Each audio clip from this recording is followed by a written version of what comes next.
The blind man. Why does sunlight make us feel so happy?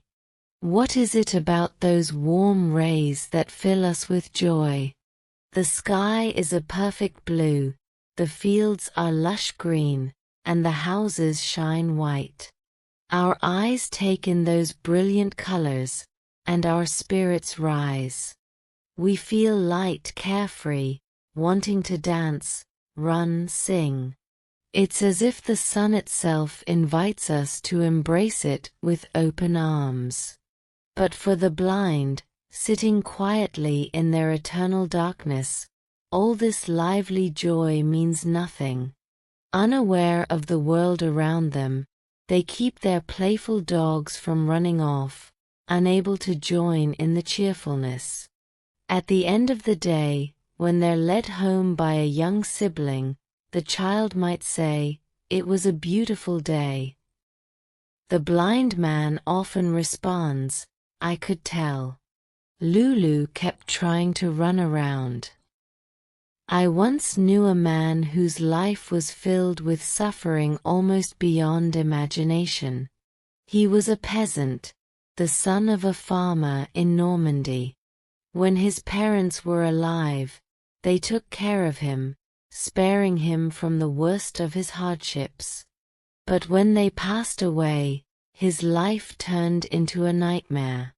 Dependent on his sister, everyone in the house treated him like a burden, a beggar living off others' charity.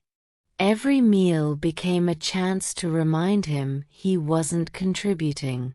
They called him lazy and useless, even though his brother-in-law had taken his share of the family inheritance. He was grudgingly given enough soup to keep him alive, but nothing more. His pale face, with its large white eyes, looked almost ghostly. He never reacted to the constant insults. It was impossible to tell if he even felt them. He had never known kindness, not even from his mother. She had been indifferent to him, as people in the countryside often are toward those who can't work. Out in the fields, animals cast out the weak, and peasants often wish they could do the same to the infirm. After finishing his meager meal, he would sit outside in the summer or by the fire in winter, not moving for the rest of the night. He made no gestures, only his eyelids twitched sometimes, a sign of some nervous disorder. Did he think, feel, or even know he existed? No one cared to find out. For years, things carried on this way. But eventually, his inability to work and his emotionless existence began to anger his relatives. They started making fun of him, using his blindness for their amusement. He became the target of their cruelty, something they could laugh at to pass the time. Their jokes grew crueler. To justify feeding him, they turned his meals into a twisted form of entertainment for themselves and their neighbors. The kitchen would fill with people eager to watch. Sometimes, they'd place a dog or a cat in front of his plate just as he was about to eat. The animals, sensing his blindness, would quietly lap up his soup. If they slurped too loudly, he'd notice and swing his spoon wildly, hoping to hit them. The animals would dart away, and the room would erupt with laughter as he continued eating, guarding his plate with one hand. Another time, they'd slip corks, wood, or even garbage into his food, knowing he couldn't tell the difference. After a while, even these jokes grew stale. His brother-in-law, frustrated by the burden of supporting him, began hitting him. The blind man would raise his hands to block the blows, but he never succeeded. The farmhands, servant girls, and even passing strangers joined in, slapping him for fun. His eyelashes twitched uncontrollably, but he never knew where the next blow would come from, always holding his arms out to protect himself. Finally, they forced him to beg. On market days, they'd lead him to the roadside, and he'd sit there, reaching out his hat and stammering charity pleas. But the peasants were stingy. Weeks would pass, and he'd return empty-handed. This only made his family hate him more, and here's how his story ended.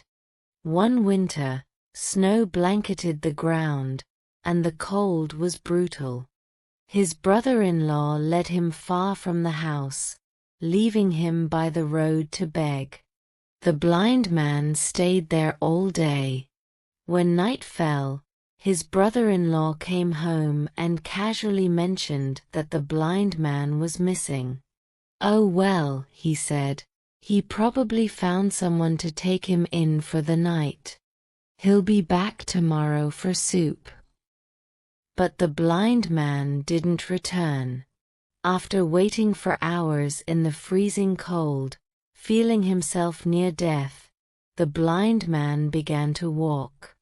He couldn't see the ice-covered road, so he wandered aimlessly, stumbling into ditches and pulling himself up again, silent in his desperation to find shelter. But the constant snowfall made him numb. His legs weakened, and eventually, he sat down in an open field. He never got up again. The snow fell heavily, burying him beneath a thick white blanket. His body froze, disappearing under the endless layers of snow, leaving no trace of where he lay. His family pretended to search for him, even shedding fake tears. That winter was harsh, and the snow didn't melt quickly. One Sunday, on their way to church, some farmers noticed a swarm of crows circling in the sky above the field. The black birds kept diving into the snow, pecking at something below.